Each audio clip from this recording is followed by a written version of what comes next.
Hey, good day. Top of the day to ya. It's Monday Movie Club. Today we're continuing our new project of torturing each other with movies we select. And I'm Frank Gaffney. Here drinking this morning is Amy Goldman. Top of the morning to you. But nothing alcoholic for Amy, right? No. Joel Fenster. Nothing Irish in the background. No, sorry, I'm Jewish. What do I know of Irish? Although, my shiksa wife is partially Irish, so I guess Hello, corned beef. that's Jewish, not Irish. It's Irish. And Mark Wotitzgartner, who had a birthday this week. Happy birthday. Happy birthday. Thank you. And Annie King, who very quickly threw on a green shirt on the movie.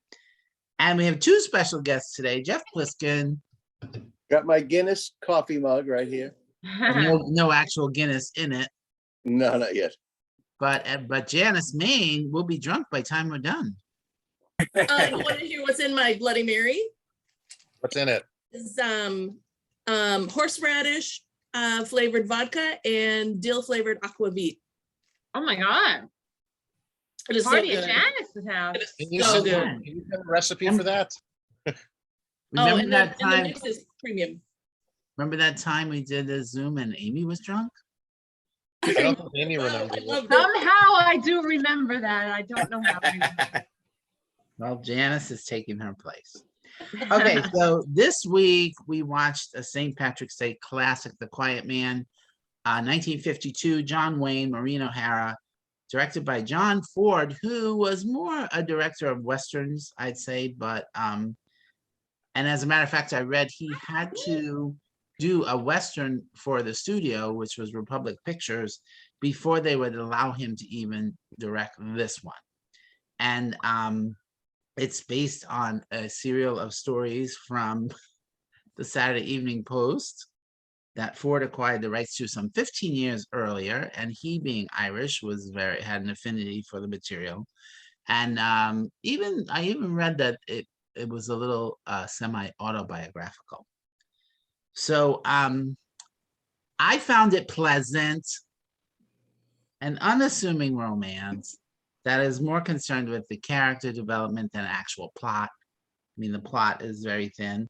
I had never seen it before, but I totally saw, of course, that windy scene in the cabin, which is in E.T., where John Wayne grabs Maureen O'Hara and kisses her. And John Wayne has never been a favorite of mine. I definitely think his acting is a little limited, but, the film didn't really ask very much of him. Just, be less overtly macho. And he was fine. And Maureen O'Hara is certainly a match for him, her little fiery redhead bit. So the basic plot is that John Wayne is a retired boxer, returns to Ireland, his native land, and he wants to retire and buy a house because he killed somebody in the ring. And it was filmed on location in Ireland at a time when that was not really the regular practice. And it was kind of Americans really didn't travel so much in the 50s. So this was a little travelogue for them. So it was, I think that was part of the reason it was such a big hit. And so filming on location was rare, and they spent 6 weeks in Ireland. But of course, again, which was the routine too for movie pictures at the time, many of the outside close-ups were filmed in the studio in California, and definitely looks it. So it's kind of distracting to see these beautiful vistas, and then you get this little projection screen close-up. There's a funny anecdote about that. That the town where most of the film was shot is very much a tourist trap at this point in Ireland. But the bridge, the famous bridge, there's a picture of John Wayne that marks it. The picture of John Wayne on the bridge is obviously shot in the studio, because you can tell it's the shot of him where he's in the studio and the background is projected behind him, and it's kind of like, why would you use that to mark the real spot on the bridge? Yeah. And so, I mean, even though the bulk of the story is about their romance, there's lots of fun supporting characters and some who are actors and worked with John Ford before, but others were just Irish locals that they just hired for the job. And I thought most of that was fun to watch. And now you can even get the Quiet Man Irish whiskey. You can buy it in your local grocery store. That's what, Janice, that's what you should have used for your Bloody Mary. I captured that screen and I was going to use it, but I forgot. I thought the flag. Yeah, you're right. I should have. Yeah. Yeah. So I'm going with 3 stars on this one. It's a bit dated, of course, but the chemistry between John Wayne and Maureen O'Hara was fun. Ireland was beautiful to watch. And because it was a bit of a departure for John Wayne, I thought that made it interesting for me as well. I hear I may be in the minority. Let's go to Janice, who is now going to say, "Frank, you ignorant slut." Frank, you ignorant slut. I can't believe I watched this movie. I even watched Flash Gordon and it was less painful than that. Ooh. It was less painful than watching The Quiet Man. What did you hate about it? Ugh. What didn't you hate about it? That's what Okay, I was Mildred Natwick. As soon as I saw her name on the screen, I went, I know Mildred Natwick. You guys may not, but she I started do. Hayes back in the 70s in a little mystery series The called Snoop Sisters. The Snoop Yeah. Sisters, yeah. But Helen Hayes and Mildred she was also the mother in Barefoot in the Park. Oh, was she? Okay. I love her in that. Yeah. Yeah. We watched a lot of TV, like McCloud and Macmillan and Wife and Sure. all kinds of mysteries like that when I was growing up. And I loved, the Snoop Sisters. I really got to know Mildred Natwick and Helen Hayes during that time. Anyway, you guys probably weren't born. It was 72, 73, 74. I definitely remember it. Oh, yeah. I wasn't born in 74. Ah, Oh, I think No, No, I Mark, wasn't. I was born in I- 66. ah. Mark's probably the only person who has no idea what. I'm the only one. Yeah, Yeah. I was born in 75. Yeah. well, I was 10 in 73. So, okay. And also in 1975 is when Mark's obsession with boobs happens because his mother. That's true. I got one shoved in my mouth every 5 minutes. So it was fantastic. I want to go back to those days. Cannot blame you for that. Okay, I didn't like. I don't know. I didn't like it. I right away. I just said that first kiss. What? I don't know. It made me cringe. Well, yeah. So violent, so manhandly. And this is one thing that one time I did laugh during the movie was when Maria's brother turned down Sean Thornton's proposal to marry Kate, Maureen O'Hara. And he left the house and Maureen O'Hara went up into her bedroom and was looking out the window crying. I broke up. I laughed. I just thought, ha, good. Don't fucking marry. Anyway, that was really the only time I laughed. Okay. The other time that I thought it was kind of, I was like dumbstruck. Did you guys notice her running across the fields all the goddamn time, skipping over stones? And she ran around like an old haggard witch or something. And I went, nice lady. I can't believe you're a leading lady. Well, I mean, a lot of the soil was, muddy and stuff, and she was getting stuck in it. Frank, I can't believe you're defending that, but okay. I just thought she did it so much throughout the movie, and I just thought, wouldn't the director say, can you do it a little bit more gracefully? But no, she just, and flailing, and yes, it was windy. Yeah, okay. Yes, I cried when Mary Kate was crying out the window. The courting, that Mick, whatever his name was, Micheline. Micheline. Barry Fitzgerald. Yes, and he's like, easy now, telling Maureen O'Hara, don't hit him until he's your husband so he can hit you back. And I'm like, oh, for fuck's sakes, what is this about? And then And wait, hold on. What about at the end when he's dragging Maureen O'Hara and the woman gives her a stick? Here's a good stick to hit your lovely woman with. I mean, come on.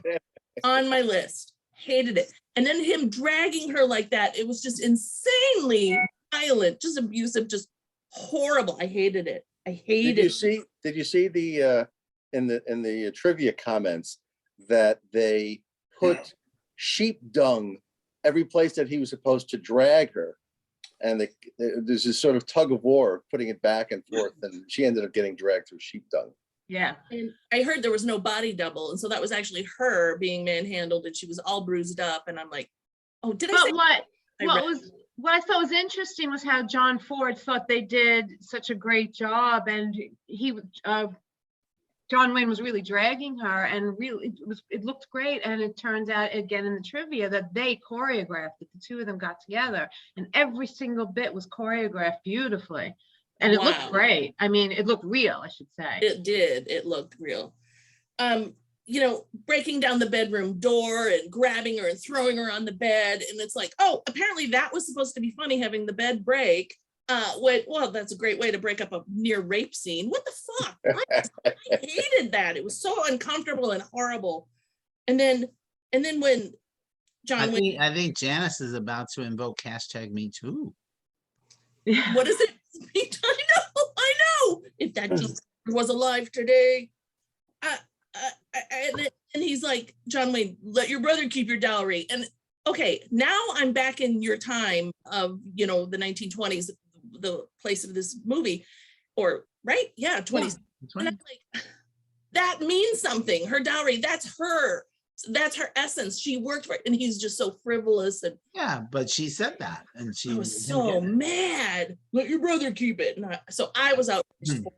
And Well, yeah, I she mean, was outraged. I think also because he was American, he really didn't understand the concept of dowry, and he thought, we have money, I'm rich, it doesn't matter. Hold Yeah. on, because I was going to talk about this too. She spelled it out for him. So he just didn't listen. He doesn't understand women because it was clear. I was sitting there, I was yelling at the TV with Danielle next to me, like, you don't have to understand the customs. She explained it. He just discarded that information, did not care. Because she's a woman. Yeah. Okay, got it. Yes. That signature walk of John Wayne come back strong when she left him in that other town that they went to, and she took off in the horse and buggy, and he had to walk home his little sidewalk up the hill. Did you guys notice that? I did, yeah. I chuckled a little during that, and I went, because I remember seeing like Rich Little and Sammy Davis Jr. and everybody imitate John Wayne. And Nathan With the Lee's arms birthday, swinging. Yes. Yeah. Yeah. in the Now- birthday. And that's at the point where I went, cripes, 2 hours and 9 minutes, because I thought of Amy hating these movies and how they're so long. And I quickly looked it up, and I'm like, Jesus fucking Christ, 2 hours and 9 minutes? I even left it running, went into the kitchen and prepped myself some dinner, but I did come back and I rewound it. I might rewind it too, but I wouldn't rewind it because I thought, no, I'm not dragging this out anymore. I just can't. I can't. So I All wrote, right. I hate this fucking terrible movie. Boring, long, barely a point to it, wasn't invested in anyone, didn't like anyone. Jeez, what a piece of junk. The stereotypes were painful. Men in Irish pubs drinking all the time, bad-tempered women, and the force and manhandling Sean did of Mary Kate. Appalling. And to be awarded 7 Oscars, Best Director and Best Picture, ugh. No, It only didn't got win 2. Best Picture. It did not win Best Picture. No, it only got 2 Oscars. Okay. But Well, it was nominated for, yeah. okay, got it. Oh, God, At the time, 1952. and I couldn't believe that it was touted as a great comedy. I'm like, what? Okay, yeah. Oh, and Star rating. the Irish diplomats said, you know, when this premieres in the US, I think the Irish Americans are going to riot, but they were wrong. It was really beloved among that culture. And you are saying, what's your rating? Oh, I'm gonna say 0. 1 star, 1 star. Ugh, ugh. Because it was Ireland. That was, 1 star. The scenery is beautiful, and you managed to get through it. yeah. All right, so Aim, was it as torturous for you? No. I wrote down my notes. I had a big smile on my face 4 times. And for me, that's good. For me, like a big smile would be a laugh for a normal person, but it's Right, or if you were in a theater with people, you might have actually maybe. vocalized. I it. have to admit, I went like that when he threw her on the bed and the bed broke. That did make me kind of chuckle. And then that was like the end of the scene. I had the big smile when he first met the priest, and the priest said, "Your grandfather died in Australia in a penal colony, and your father was a good man too." I thought that was cute. Oh, first of all, I loved Maureen O'Hara. I had never seen her in anything except Miracle on 34th Street, and who the hell remembers that movie? I saw it once. She was very much a revelation to me, like Joan Crawford was. Really good acting and not just like over dramatic. I thought she did a great job. But what made me have a big smile were she had two big reactions. One, they were, I don't know, maybe it was during a wedding scene and there was a crash sound and she went like that. And then when they got to some house, I don't know where they got to, but there was this giant obelisk. They walked through the gate and there was this big obelisk and she was just like looking around and she went, her reaction was brilliant both times. She was That great. was the cemetery. They entered the cemetery. Oh, is that what they were entering? Oh, okay. And she just did a great job, and I thought he did a good job too. I think the only thing I'd ever seen him in besides I Love Lucy was True Grit, so that was totally new. I did think dragging her for 5 miles was just like, come on, I mean, when is this going to end? It was brutal, and then the entire town coming out. First, how are they going to hear about it? And second, why are they caring so much? That was a little bit too much. I thought the whole thing was way too Irish. I'm like, all right, we get it. You're Irish. Stop already. It was too much. Well, I mean, it was a little town. Everybody knows everybody's business. All So- right, I'll give you that, but it was too much. It was just enough already. And what I loved, and Frank, I don't know if anybody else will care or not relate, but the Marquis of Queensberry rules in boxing. Do you recognize the Marquis of Queensberry? He's the ghost on Tyson Mysteries. Oh, how funny. Yes. Yeah. So I was like, okay, it's a thing about boxing. And so I looked it up, and that's why he was named that in Tyson Mysteries. It really is truly a rule that they still use to this day. Yeah. So I thought that was really cool. That it all tied into Tyson Mysteries, a great cartoon. If you never saw it, 15 minutes. So you know it's a lot of fun. I've seen a few episodes. It is fun. It's fun. Yeah. So that's it. I didn't hate it, but I was like, I don't need to ever see it again. But I'll give it 2 3/4 stars. Oof. That was rough. I was like 2.5, 2 3/4. Who just went? Oh, I didn't hear that. I didn't That see. That was was me. Jack. All right, so Jeff, you go next with your. Well, Janice you did seen it most of the work. before? Janice did most of the work for me. Thank you. Janice. Had you seen it before though, Jeff? No, first time seeing it. It comes at a very opportune time because Friday I just got cast in a play at Oh, Curtain you Call. did get it? Oh, I did, good. yeah, and it's all about these Irish immigrants living in the building, so I'm going to be using an Irish. What play is that? It's a new thing. It's called The Lobby. It's just about Ah. all these residents that are fairly, a mixture of lengths of time that they've been in the country. Some of them are new, some of them have been around a long time. So Can't I wait played to one hear of your these- Irish accent, Jeff. Are you supposed to be posting on social media about this just yet? I didn't post on social You media. just You are did. now. On this. Well, nobody. Well, the scripts just went out, so I assume it's been cast, but it hasn't been posted. So keep it to yourselves, guys. But don't post, Frank. You can't post this until All right, I'll wait. like anybody's gonna Um, see this. Yeah. like, Yeah. who's gonna watch? So anyway, so that was good. And then the other thing, not having nothing to do with the movie, is that sometimes things that I watch, they end up in my dreams. And I had this nightmare last night about this huge guy who was like the size of John Wayne. what's his name? Her brother. No, Victor or McLaughlin. brother. Yeah. And I was with someone, and he was just like giving these roundhouse punches, and I went to sort of like lunge at him to defend myself, and I fell squarely out of bed. I landed right on the floor last night. Yeah. Wow. It was- Wow. Banged my chin on the night table. It was Oh, terrible. geez. That doesn't happen. Well, I very think often. it gets an extra star just for. No, I don't think so.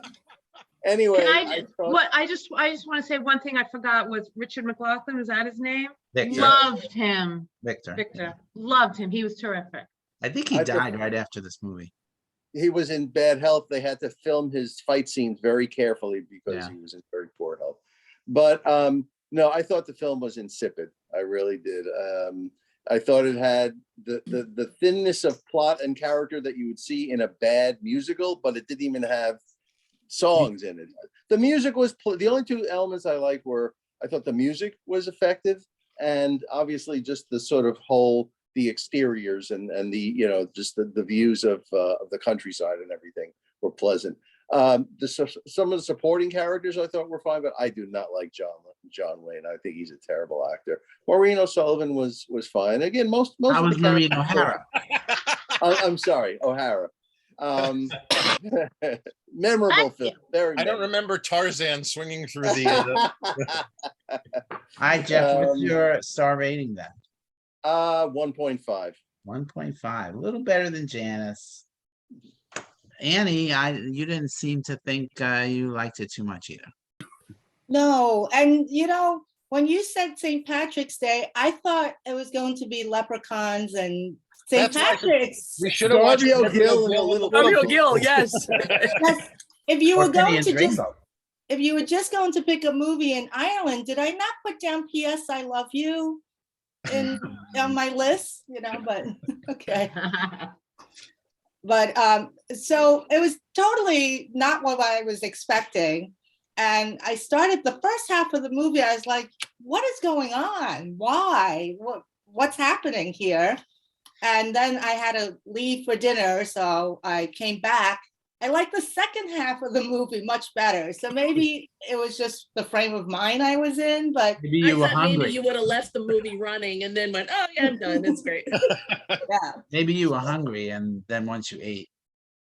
No, next day actually. So yes, I wasn't as hungry.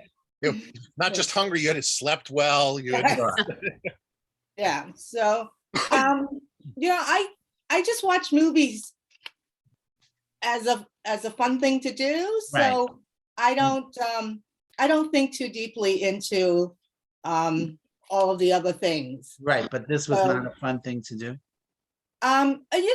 By the second half of the movie, I thought it was funnier.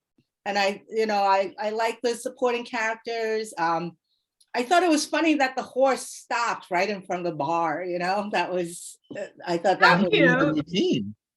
yeah. Yeah.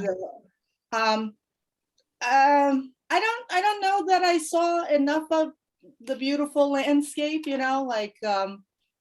what was that other movie we saw where it was just snow and that was really pretty? The Hateful Eight, but Right. yeah, so I don't feel like I saw enough of Ireland. But I thought it was, Maybe you should plan a trip. I am definitely going to plan a trip to Ireland. Anyone And going? then you with could me? go to this little town where they filmed it and look at John Wayne's. And look at the picture. plaque. Sure. Yeah. So, I did wind up enjoying myself the second half. It was better than the first half of the movie. Some of it was just so ridiculous. The storm and the wind and the cemetery. Why? Just why, So, to me, 2.75. All right. That's way too high. I agree. No, it has to Um, be really unwatchable for me to give lower than Okay. Which that. Janice and Jeff obviously thought it was unwatchable. Mark, were you tortured as well? Yeah, I'm definitely in the Janice and Jeff club here. And I'm not going to say much because a lot of it has already been said. I thought the first half hour, actually, I thought it had potential to be 2.5 stars along the line of Mildred Pierce. And I thought the townsfolk were a merry lot. I enjoyed that part. But as it got into the love story, I didn't see the love story. I had as much problem with it as Janice did in regards to him throwing her around and I'm going to force myself on you and you're going to be turned on by Leo. that. I just say again. I'm going to force myself on you and you're going to like it. Yeah, you're going to like it. It was very unbelievable to me. I guess it was a sign of the times. It just, after that first half hour, I really went downhill. What else did I say here? The acting too. This is why I don't like a lot of the older movies. I guess it's the acting of the time. It just looks bad to me. It looks like nobody knows how to act. I thought it was John Wayne though. He struck. I've never seen John Wayne in anything. I don't watch Westerns, and the only thing I know of him is his stereotype. I've seen everyone do his voice and everything like that. So Number Not one, to even see the him I act. Love Lucy episode that Amy mentioned. No, I've never seen that, and I used to watch. And if I did, I was 7 years old, and I didn't know who he was anyway, so it was lost on me. But number one, I thought he struck when he, and especially in the beginning with the cap on, he struck a real resemblance to Sean Connery. When I was watching it, I was like, I actually thought that was Sean Connery at first. It looked just like him to me. If you go back and watch it with that in mind, I wonder if you would feel the same way. And I also found him very Now we're going back to Darby O'Gill and the Little People. yeah, exactly.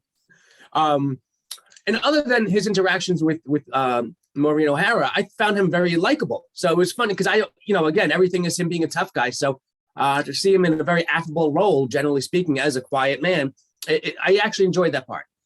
But pretty much everything else, and I hated the fight. I love fights, and I was waiting. I knew there was going to be the fight. You know that the whole time you were waiting for the big fight, and it turned into like a Keystone Cops sped up, really bad fight. And it was just like one disappointment after another. And him dragging her, never mind. Nothing much to say. 1.5 stars for me as well. Those Joel? punches were all landing apparently, but then none of them seemed to have any effect on anybody. You know? Oh, yeah. For They were all drunk. They couldn't feel it. That part's been done for so many years though, with people getting thrown through walls and they're still awake and fighting. It's complete bullshit. It was more just as a fighter, I look to see some type of. I mean, I would not buy John Wayne as an actual boxer. There's no way he would have. He should have. If he killed a guy with one punch, he would have knocked that fool out way earlier than that. It would not have gone back and forth like that. Maybe Anyway.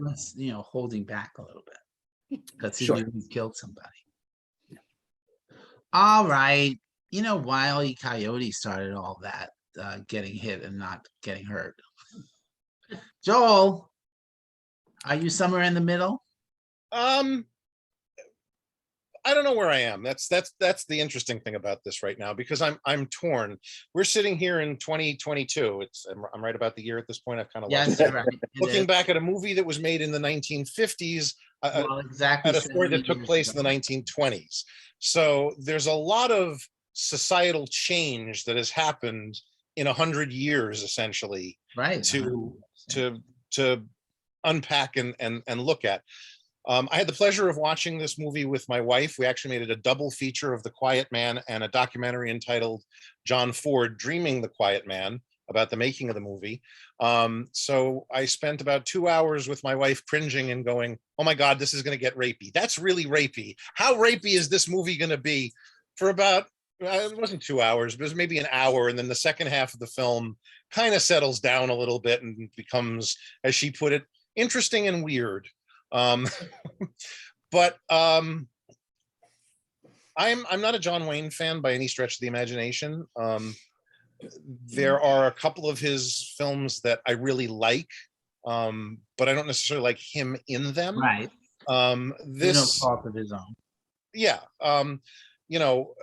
Natasha went into this with no real concept of what the film was about, but obviously she has preconceived notions as to who John Wayne was, as we all do. We all know, as Mark said, the parodies of John Wayne and such.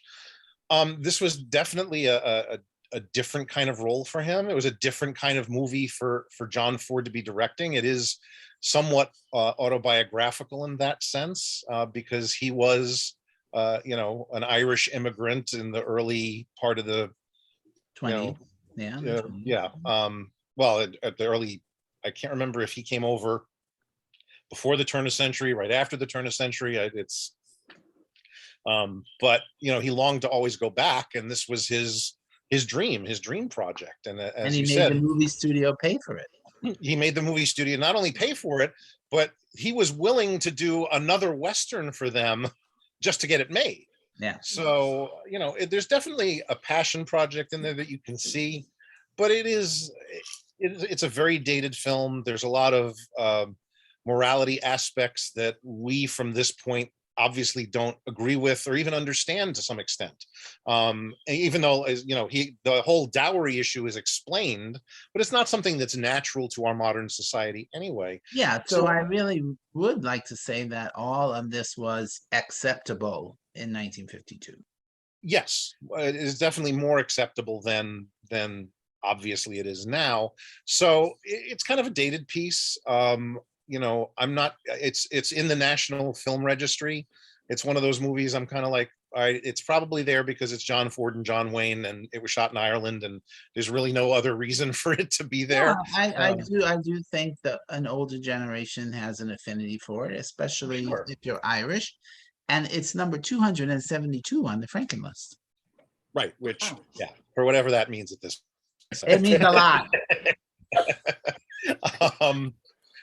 I've seen it a couple of times. Natasha had more appreciation for it after we watched the documentary about the making of it, which was a kind of fun thing to do. But it's not a great movie. It's not a horrible movie. It's cinematically, it's a beautiful movie. I think the minor characters are more interesting than John Wayne and Maureen O'Hara are. As much as I enjoy Maureen O'Hara's performance, as it verges into that whole Taming of the Shrew, Shakespeare aspect of things. Maybe if they'd gone further with that part of the story, it would have been more engaging. I don't know. Yeah, I think I for never thought she was a shrew. well, I'm saying they could have Yeah. gone in that direction with it, and it Yeah. would have made it a little more interesting, I think. But I'm going to give it, you know, a reluctant 3 stars for the cinema history aspects. That's all. And what was the name of that documentary again? John Ford, Dreaming the Quiet Man. Dreaming. Well, Jeff Pliskin was dreaming the Quiet Man last night. Literally, quite literally. Where can you find such a documentary? If one were to look. Was it on a Where DVD I or something? look in my film closet because that's Sure. where it was, but I'm not sure. You could try, you know, look. I'll look for and it. see where it is. I can I look will and tell not. you I will not be looking. Is it a bonus material on a DVD like a No, Criterion? it's actually its own movie. So Okay. Oh, how long was it? well, it's like 2 90 hours and minutes. 8 minutes. Yeah, no, it was a quick 90 minutes. It's narrated by Gabriel Byrne. It's got lots of cool interviews with Maureen O'Hara, Peter Bogdanovich, Martin Scorsese. They all have interesting things to say about the film and John Ford and stuff of that nature. Those things will make you It is appreciate something more. available- It is available for free on Tubi.